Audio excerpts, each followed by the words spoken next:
नमस्कार.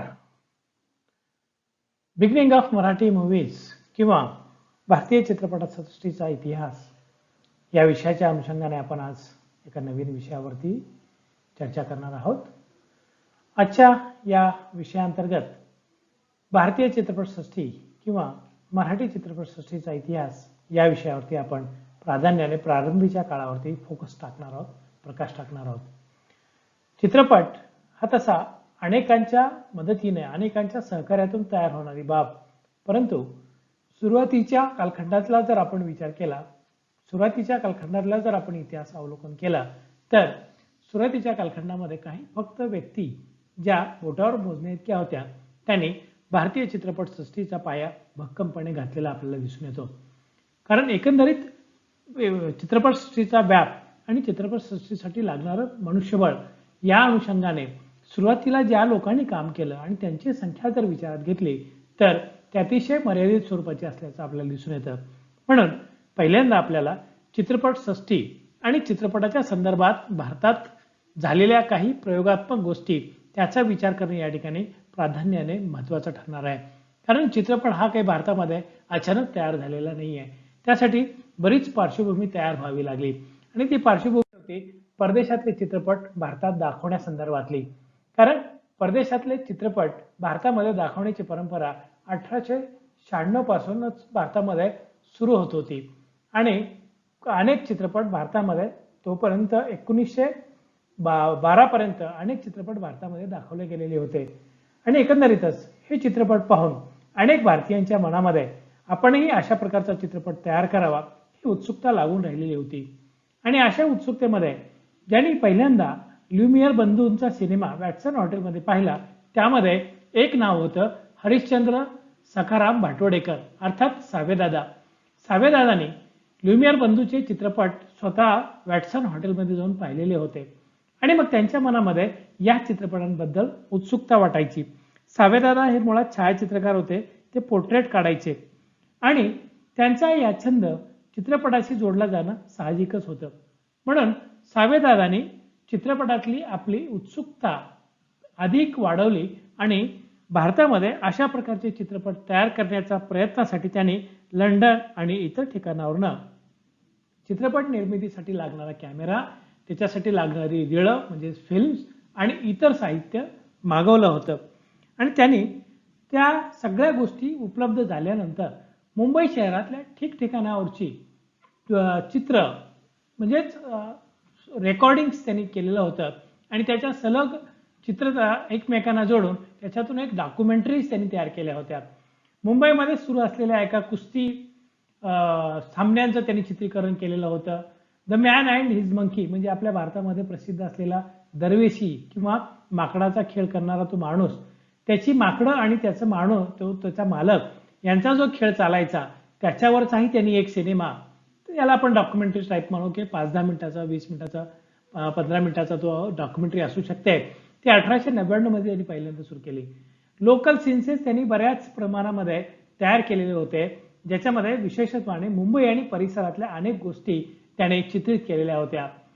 त्यानंतर भारतातले पहिले रँगलर आदरणीय रघुनाथजी पुरुषोत्तम परांजपे हे जेव्हा केम्ब्रिज विद्यापीठात रँगलरची पदवी घेऊन बोटी मार्गे जलमार्गे भारतामध्ये मुंबई बंदरावरती येऊन पोहोचले होते तेव्हा त्यांच्या स्वागताचा कार्यक्रम आदरणीय सावेदादांनी त्यावेळेला आपल्या कॅमेऱ्यातून त्यांनी चित्रित केला होता. हा प्रसंग त्यांनी 1902 साली चित्रित केलेला दिसतो.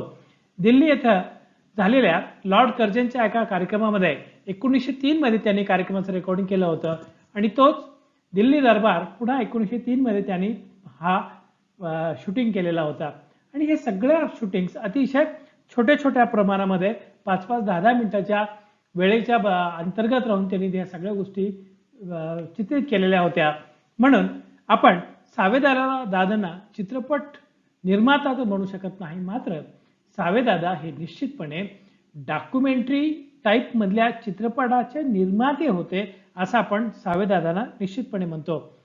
त्यानंतर सावेदादाकडचा जो कॅमेरा होता तो कॅमेरा घेऊन चित्रपट निर्मितीचा प्रयत्न करणारी एक तिकडी 3 लोकांची जोडगोळ होती. या 3 लोकांच्या जोडगोळीने आपल्या मुंबईमध्ये परदेशी चित्रपट पाहून चित्रपट निर्मितीचा विडा उचलला होता आणि याच्यासाठी त्याने जवळपास 1907 मध्येच सावेदादाकडनं सावेदादाचा कॅमेरा 700 रुपयाला विकत घेतला होता आणि त्यांनी बरीच जमवाजमव साहित्याची केली होती.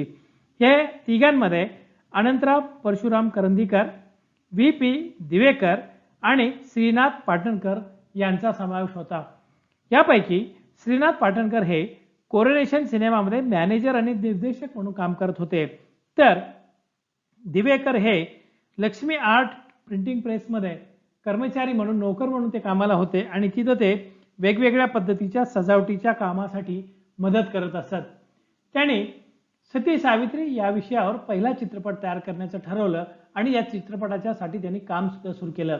मित्रांनो, एक विशेष बाब या ठिकाणी मी उल्लेखित करावीशी वाटते. या तिघांनीही आपल्या या सती सावित्री सिनेमासाठी अहमदाबादवरनं नर्मदा मंदे नावाची एक हिरोईन महिला कलाकार आपल्या या सिनेमासाठी तिने करारबद्ध केलेली होती. पूर्वी करार करण्याच्या पद्धती होत्या आणि त्यांनी या महिलेला चित्रपटासाठी करार केला होता आणि त्यांनी बरीच खटपट करत आपला हा सिनेमा जवळपास 100 फूटाचा तयार केलेला होता. आणि जेव्हा त्यांनी सिनेमाच्या संदर्भात पूर्ण प्रोसेसिंग करायला सुरुवात केली तेव्हा त्यातली बरीच रिळं किंवा बरेच फिल्मरायझेशन जे झालेलं होतं ते ब्लँक आलेलं होतं. कुठे त्या चित्रपटामध्ये चित्रित केलेली दृश्य व्यवस्थित आलेली नव्हती आणि कुठं दृश्य जी चित्रित केलेली होती त्यामध्ये पूर्णपणे कॅमेरा वेगळ्या गोष्टींवरती फोकस झालेला होता आणि म्हणून त्याने जवळपास ही 1000 फुटाची फिल्म मे 1912 मध्ये म्हणजे जवळपास तोरणे दादांचा चित्रपट प्रदर्शित होईपर्यंत तयार केलेली होती. जर हा चित्रपट प्रदर्शित झाला असता तर नर्मदा मंदे ही भारतातली पहिली महिला कलाकार ठरली असती, पण हा चित्रपट त्यांना तयार काही करता आला नाही कारण अनेक तांत्रिक गोष्टींमध्ये त्यांना नॉलेज नसल्यामुळं, माहिती नसल्यामुळं ते हे चित्रपट यशस्वीरित्या पूर्ण करू शकले नाहीत. म्हणून त्यांनी 1000 फुटाचा चित्रपट तयार केलेला जरी असला तरी त्यांना ते दाखवता आला नाही, ते प्रेझेंट करता आला नाही. त्यात बऱ्याच त्रुटी राहिल्यामुळं त्यांना कोणत्याही प्रकारचं श्रेय दिलं गेलं नाही. म्हणून आपल्याला भारताच्या चित्रपटसृष्टीचे जे पायाभरणी करणारे 2 महान दिग्गज कलाकार आहेत, 2 महान दिग्गज व्यक्तिमत्व आहेत. त्यामध्ये पहिले व्यक्तिमत्व आहे आदरणीय रामचंद्र गोपाल तोरणे अर्थात दादासाहेब तोरणे आणि दुसरे आहेत धुंडीराज गोविंद फाळके अर्थात दादासाहेब फाळके. या दोघांनीही भारतीय चित्रपटसृष्टीसाठी आवश्यक असणाऱ्या अशा प्रकारची पायाभरणी करून चित्रपटासाठी एक मोठं प्रचंड असं व्यासपीठ निर्माण करून दिलं होतं. वास्तविक दादासाहेब तोरणे हे तसं कोकणमध्ये त्यांचा जन्म झाला आणि प्राथमिक शिक्षण वगैरे कोकणमध्ये झाल्यानंतर त्यांना काही कारणास्तव मुंबईमध्ये स्थलांतरित करावं लागलं आणि मुंबईमध्ये स्थलांतरित झाल्यानंतर त्यांचा संपर्क श्रीपाद थिएटरच्या संपर्कात ते आपोआप आले आणि श्रीपाद थिएटरच्या माध्यमातून त्याने आपल्या उपजत काही कलागुणांना संधी देत, वाव देत आपणही चित्रपट सृष्टीकडे वळावं यासाठी त्यांना काही 2-4 गोष्टी प्रेरित करणाऱ्या ठरल्या.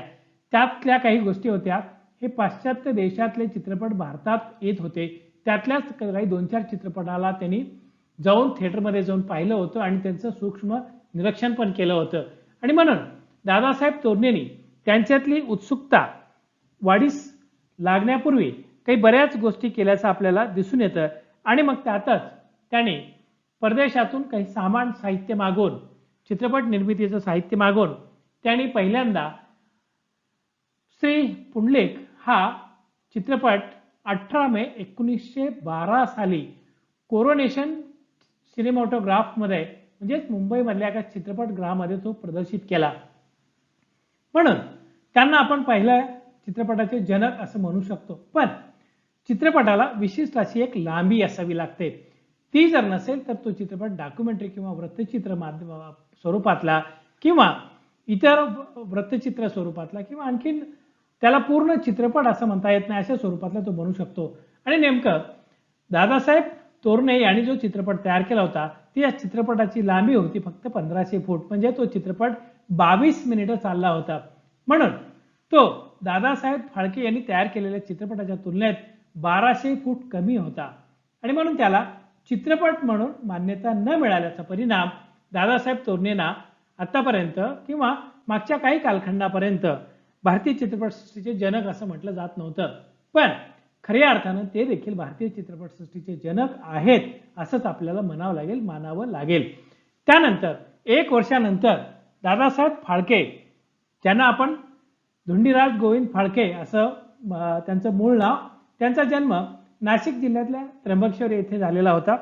पण त्यांचे शिक्षण आणि त्यांच्या बऱ्याच गोष्टी आपल्याला मुंबईमध्ये झालेल्या दिसून येतात. म्हणून त्यांनी सुद्धा बाहेरच्या देशातून साधारणपणे ॲव्हरेज स्वरूपाचा कॅमेरा आणि त्यासाठी लागणारी काही वस्तू बाहेरच्या देशातून मागवल्या आणि त्यांनी पहिल्यांदा आपल्या देशातला पूर्ण लांबीचा 40 मिनिटं चाललेला किंवा चालणारा राजा हरिश्चंद्र हा चित्रपट 3 मे 1913 रोजी प्रदर्शित केल्याचा आपल्याला पाहायला मिळतं. म्हणूनच आपण या दोन दिग्गजांनी तयार केलेल्या चित्रपटाच्या संदर्भात त्यांनी घातलेला पाया हा भारतीय चित्रपटसृष्टीच्या दृष्टिकोनातून अत्यंत महत्त्वाचा ठरला असं आपण म्हणू शकतो. आता दादासाहेब तोरणे यांनी पहिल्यांदा 1912 साली भक्त पुंडलिक हा चित्रपट तयार केला होता. बघा, दादासाहेब तोरणे हे मुळात वेगवेगळ्या नाट्य क्षेत्राच्या पार्श्वभूमीतूनही ते पुढे आलेले होते असं काही नाही आहे. कारण त्यांना एकाच वेळेला अनेक गोष्टी करण्याची सवय होती आणि म्हणून ते मुंबईमधल्या कॉटन ग्रीव्ज कंपनीमध्ये कामाला असताना त्यांचा हा पहिला चित्रपट प्रदर्शित झाला होता. तेव्हा कंपनीने त्यांना कराची इथं बदलीवरती पाठवलं होतं आणि कराचीला बदलीवरती गेल्यानंतर त्यांनी चित्रपट निर्माण करण्यासाठी, कराचीमध्ये परिस्थिती नव्हती, पण त्यांनी कराचीमध्ये आपली एक कंपनी जी परदेशी चित्रपट वितरित करू शकेल अशा प्रकारची कंपनी बाबूराव पै यांच्या सहकारातून स्थापन केली आणि ही चित्रपट वितरण करणारी, जी अर्थात परदेशातले चित्रपट होते ती वितरित करणारी, ती त्यांची पहिली कंपनी ठरली. चित्रपट निर्मितीसाठी लागणारं साहित्य विक्रीचं दुकान ते जेव्हा कराचीहून मुंबईला परत आले तेव्हा सुरू केलं होतं. म्हणजेच या दुकानामध्ये त्यांनी परदेशातून चित्रपट निर्मितीसाठी लागणारा कॅमेरा, त्याच्यासाठी लागणारी रीळं, त्याच्यासाठी लागणारे वेगवेगळ्या प्रकारचे केमिकल्स हे आपल्या दुकानातून भारतीयांना उपलब्ध करून द्यायला सुरुवात केली. त्यानंतर त्यांनी अर्देशर इराणी आणि इतरांसाठी सुद्धा चित्रपट निर्माण केल्याचं आपल्याला पाहायला मिळतं. त्यानंतर 1923 साली सती का शाप नावाचा त्यांनी दुसरा चित्रपट तयार केला. त्यानंतर त्यांनी अशा अनेक प्रकारचे चित्रपट तयार केले. पण त्याने 1932 साली श्याम सुंदर हा बोलपट तयार केला आणि हा बोलपट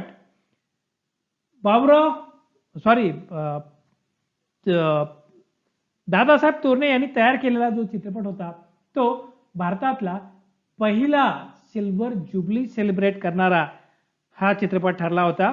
घटोत्कच हा त्यांचा एक अन्य चित्रपट.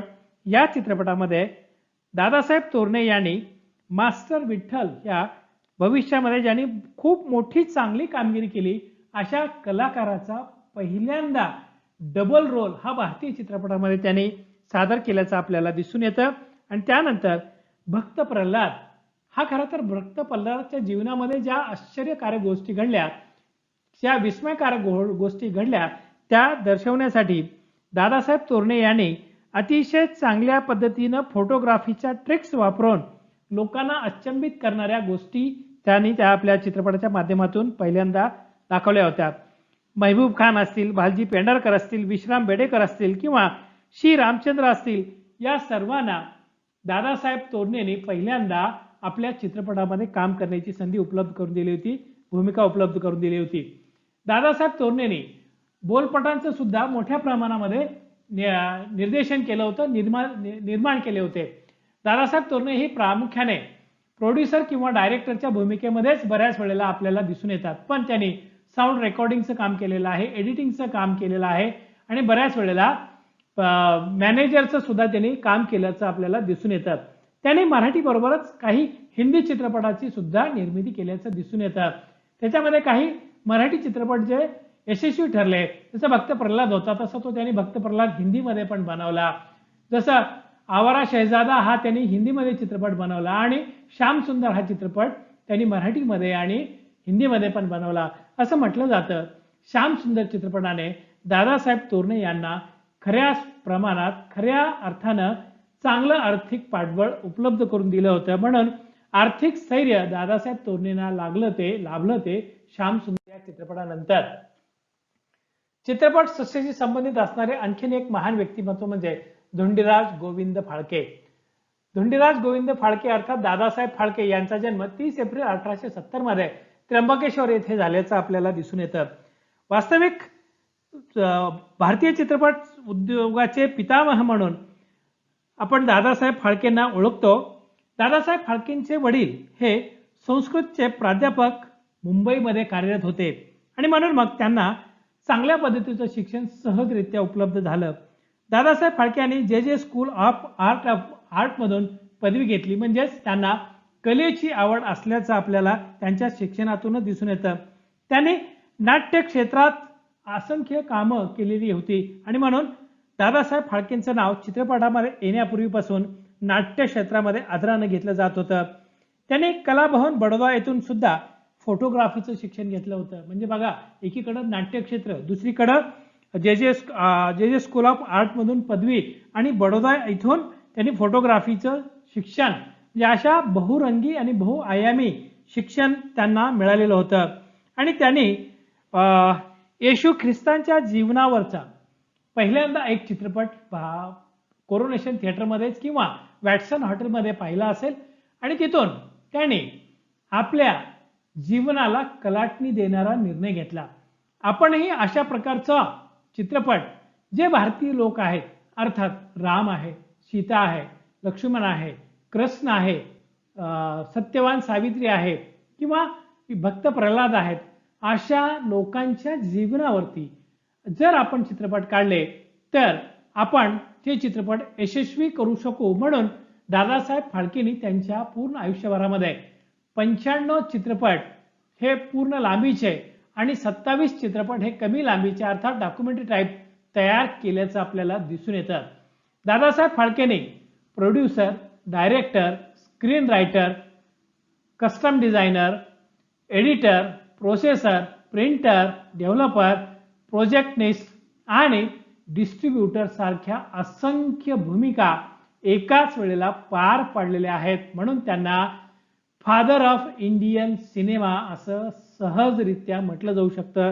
सहजरित्या आपण त्यांना संबोधू शकतो. दादासाहेब फाळके यांनी सुरुवातीच्या कालखंडामध्ये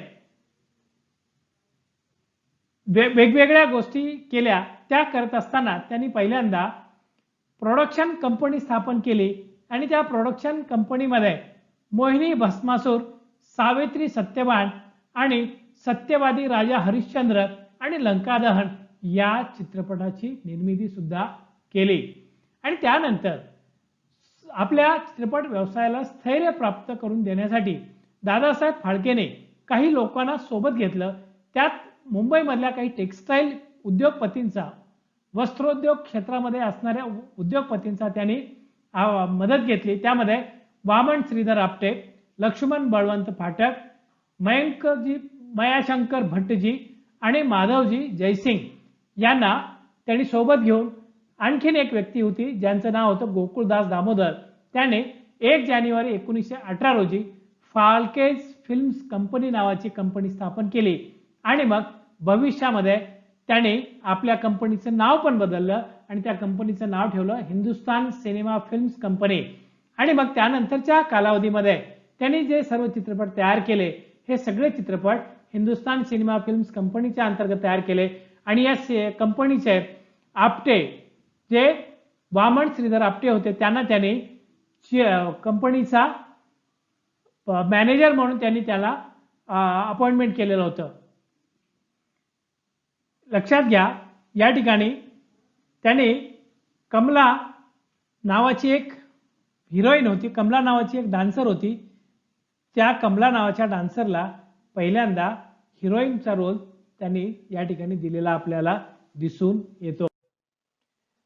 या ठिकाणी दादासाहेब फाळके यांनी जे चित्रपट तयार केलेले आहेत त्या चित्रपटांच्या सगळ्या माहिती आपल्याला या ठिकाणी आपल्याला दिसून येते.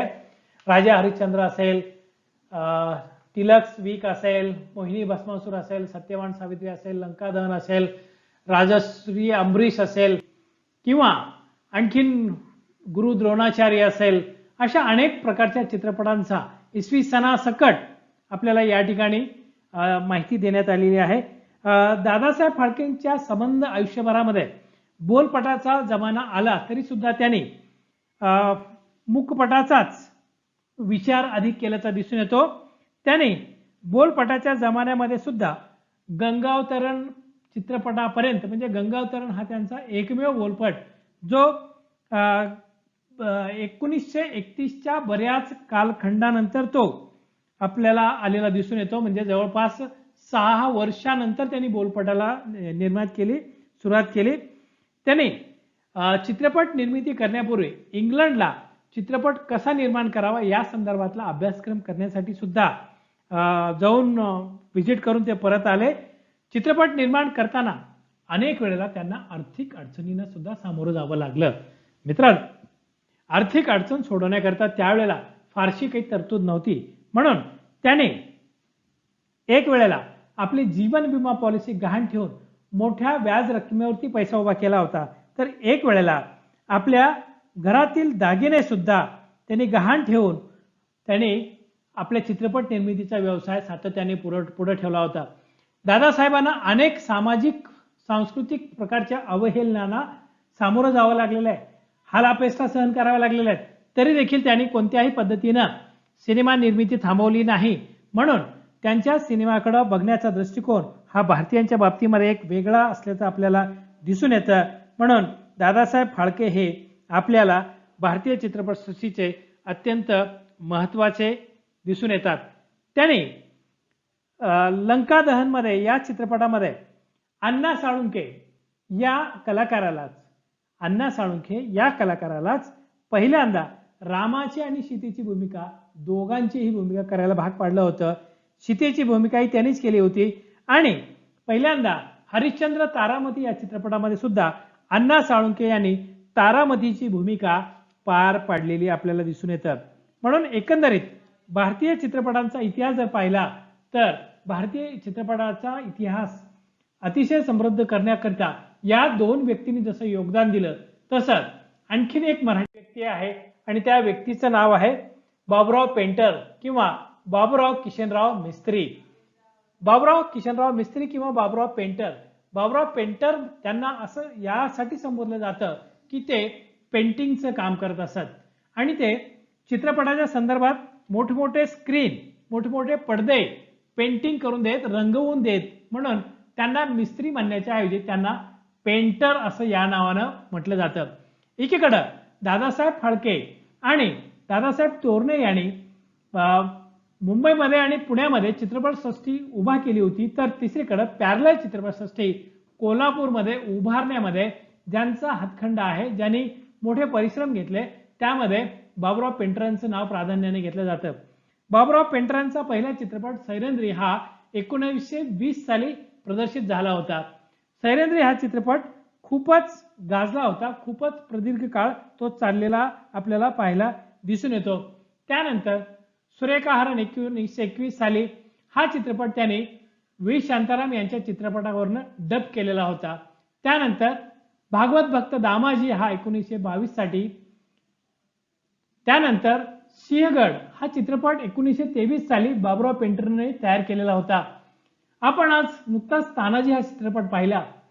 तो चित्रपट हा मुळात एका मराठी कादंबरीकार ज्यांना आपण हरिनारायण आपटे या नावाने ओळखतो, त्यांच्या गड आला पण सिंह गेला या कादंबरीवर आधारित होता आणि हा चित्रपट सिंहगड नावानं 1923 साली बाबूराव पेंटरांनी तयार केलेला आहे. आणि त्यावेळेला सिंहगड किल्ल्यावरती चढून जाऊन मावळ्यांनी जे आक्रमण केलं होतं किंवा गड काबीज करण्यासाठी अंधाऱ्या रात्री गड चढला होता, तो गड काबीज करताना वेगवेगळ्या लाईट्सचा इफेक्ट्स पहिल्यांदा बाबुराव पेंटरने त्यांच्या या चित्रपटामध्ये वापरला होता. कारण मूनलाईट म्हणजे चंद्रप्रकाश दाखवायचा हे काम सोपं नव्हतं आणि तोही गडाच्या सीनवरती किंवा गडा चित्रित करताना. आणि म्हणून हा चित्रपट त्यांचा अतिशय गाजला होता. तो फोटोग्राफीच्या दृष्टिकोनातूनही, कारण तानाजीच्या जीवनावरती अर्थात शिवाजी महाराजांशी संबंधित असलेल्या तानाजींच्या जीवनावरती हा चित्रपट त्याने अतिशय दर्जेदार आणि तोही 1923 मध्ये अत्यंत तुटपुंज्या साधन सामुग्रीवरती तयार केल्याचं आपल्याला दिसून येतं. त्यानंतर त्याने अनेक चित्रपट तयार केले. त्याच्यामध्ये सती पद्मिनी, श्रीकृष्ण अवतार, शहला शह, माया बाजार, सावकारी पाश हा त्यांचा अत्यंत गाजलेला चित्रपट.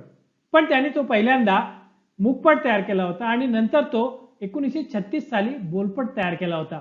आणि सावकारी पाशमध्ये त्यांनी जे चित्रण केलेलं होतं ते चित्रण अतिशय जिव्हाळ्याचं होतं असे गौरवोद्गार अनेक चित्रपट समीक्षकांनी सुद्धा काढलेले आहेत. त्याबद्दल त्यांनी घेतलेले परिश्रम हे अतिशय कठीण अशा स्वरूपाचे असल्याचं आपल्याला म्हणता येतं. महाराष्ट्र फिल्म कंपनीची स्थापना त्यांनी 1919 साली कोल्हापूरमध्ये केलेली होती आणि त्या फिल्म कंपनीच्या अंतर्गतच हे सगळे चित्रपट त्यांनी दिग्दर्शित केल्याचं आपल्याला त्यांनी सुरू केलं होतं. विशेष करून बाबुराव पेंटर यांनी आपल्या चित्रपटाचा सेट डिझाईन खास स्वतः तयार केलेला असायचा आणि या खास अशा तयार केलेल्या सेट डिझाईन वरती त्यांनी लाईट्सचा व्यवस्थितरित्या किंवा आकर्षक अशा पद्धतीने उपयोग करून घेऊन आणि आपल्या चित्रपटाची त्यांनी सातत्याने प्रसिद्धी करून आपले चित्रपट कसे चांगल्यात चांगले आणि दर्जेदार बनवू शकतात याचा विचार त्यांनी प्राधान्याने केल्याचं आपल्याला दिसून येतं. आपण आज हिंदी चित्रपट सृष्टीमधल्या काही दिग्गजांना परफेक्टनिस्ट म्हणून आपण संबोधतो, तसं परफेक्टनिस्ट म्हणून आपण बाबुराव पेंटरांना सुद्धा संबोधू शकतो. बोलपटाच्या काळात मूकपट तयार केल्याचा परिणाम म्हणून बाबुराव पेंटरांना मोठं आर्थिक नुकसान सहन करावं लागलं. कारण त्यांना अनेक वेळेला पैसे नसून देखील चित्रपटाची कामं थांबवावी लागल्याचं आपल्याला दिसून येतं. त्यांनी सिंहगड हा जो चित्रपट तयार केला होता, या चित्रपटाला त्यांना इंग्लंड मधल्या एका स्पर्धेमध्ये पारितोषिक सुद्धा देण्यात आलेलं होतं. आपल्याला या पीपीटी बद्दल, या व्हिडिओ बद्दल आपल्याला काय वाटलं त्या प्रतिक्रिया आम्हाला जरूर कळवा. या ठिकाणी आम्ही थांबतो. पुन्हा भेटूया पुन्हा एका व्हिडिओच्या माध्यमातून. धन्यवाद.